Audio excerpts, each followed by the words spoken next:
Dan gaan we nu naar een interview met Dagmar Oudshoorn. Zij is directeur van Amnesty International Nederland.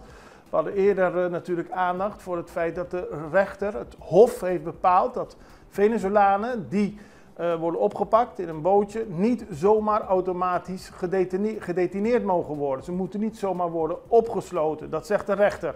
Minister van Justitie ziet dat anders, maar de rechtbank heeft nu bepaald dat dat niet zomaar kan gebeuren. Nou, dat is wat Amnesty International al langere tijd zegt. In rapporten in 2018, 2021 en 2023 is erop gehamerd dat Curaçao anders om moet gaan en niet mensen die met een boot hier naartoe komen, die vluchten uit hun vaderland, om die zomaar op te sluiten. We vroegen de directeur van Amnesty International dan ook om haar reactie op de uitspraak van het Hof.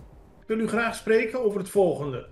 Eigenlijk in de afgelopen 7 jaar, volgens mij, is Amnesty International actief geweest over een probleem waar nu de rechter zich over heeft uitgesproken, namelijk de opvang van Venezolanen door Curaçao. Amnesty International heeft in 2018, 2021, 2023 rapporten geschreven waarin aan werd gegeven de wijze waarop Curaçao omgaat met die mensen die opgepakt worden, onder meer met een bootje uit Venezuela, is niet correct. Nu heeft de rechter eigenlijk dat ook bepaald, eerst in eerste aanleg, nu in hoger beroep. Nou, wat is uw reactie?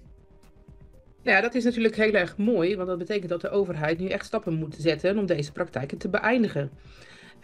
Mensen die irregulier binnenkomen, zomaar vastzetten, dat mag niet. Dat mag mensenrechten technisch niet, dat hebben we al vaker gezegd. Niet alleen dat is een probleem, de vreemdelingenbewaring, maar natuurlijk ook de hele asielprocedure. En ik denk dat het heel erg belangrijk is dat ze nu echt stappen moeten zetten om te zorgen dat ze aan mensenrechtenverdragen voldoen. Want het punt is dat de ministers van Justitie sinds 2018 en daarvoor eigenlijk ook al steeds op dezelfde lijn stonden van dat is wel correct. Wij kunnen dat doen, dus we doen dat nu. Het heeft lang geduurd voordat de rechter zich erover heeft uitgesproken. Ja, en zulke procedures duren altijd lang. En wat natuurlijk jammer is voor al die mensen die onterecht zo'n zware maatregel hebben gekregen. Wat eigenlijk met andere oplossingen ook kan. Je kunt een meldplicht geven, maar mensen hun vrijheid ontnemen die niets verkeerd hebben gedaan. Ja, dat is gewoon problematisch. En dat zorgt er ook voor dat ook binnen het Koninkrijk natuurlijk de mensenrechten niet worden nageleefd. U noemt de meldplicht. Kijk, op mensen op Curaçao, er zijn mensen die zeggen van ja, ze moeten wel worden opgesloten. Want als ze eenmaal niet worden opgesloten, dan verdwijnen ze in de illegaliteit. En dan komen we er nooit meer achter.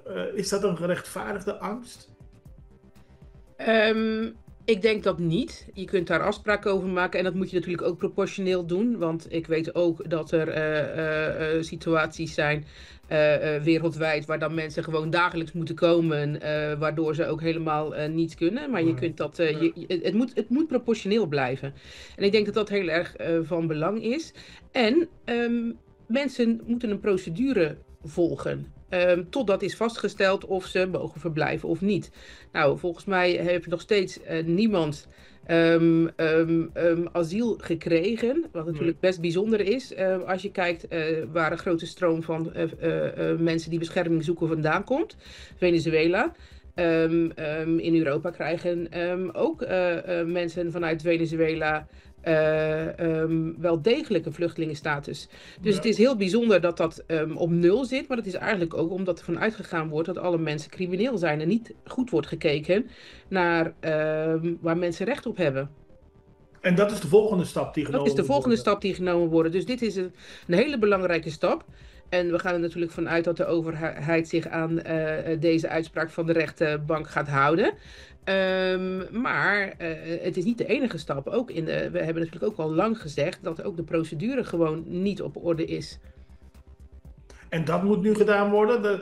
Wat is de rol van Amnesty? Jullie hebben altijd de zaak onderzocht, aangegeven wat er aangepast of veranderd zou moeten worden. Jullie blijven deze zaak volgen, neem ik aan. Ja, dat blijven we doen. We hebben een nieuwe meerjarenstrategie vastgesteld.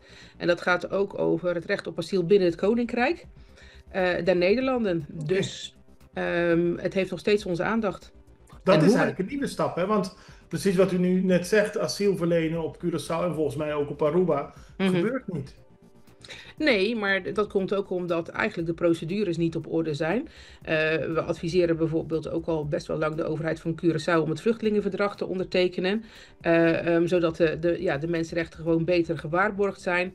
En daar moet gewoon echt goed naar gekeken worden. En mensen hebben recht om bescherming te zoeken.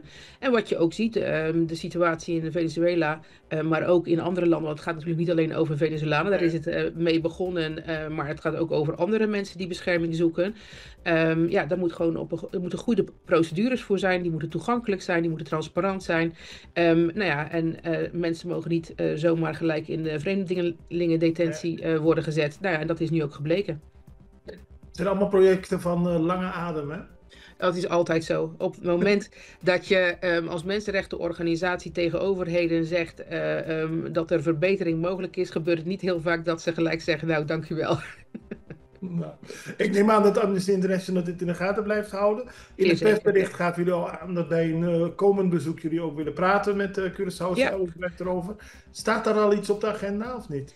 We willen dit najaar weer reizen en we hopen dat we deze keer wel toegang krijgen tot de bewindspersonen, want dat is altijd best wel moeilijk.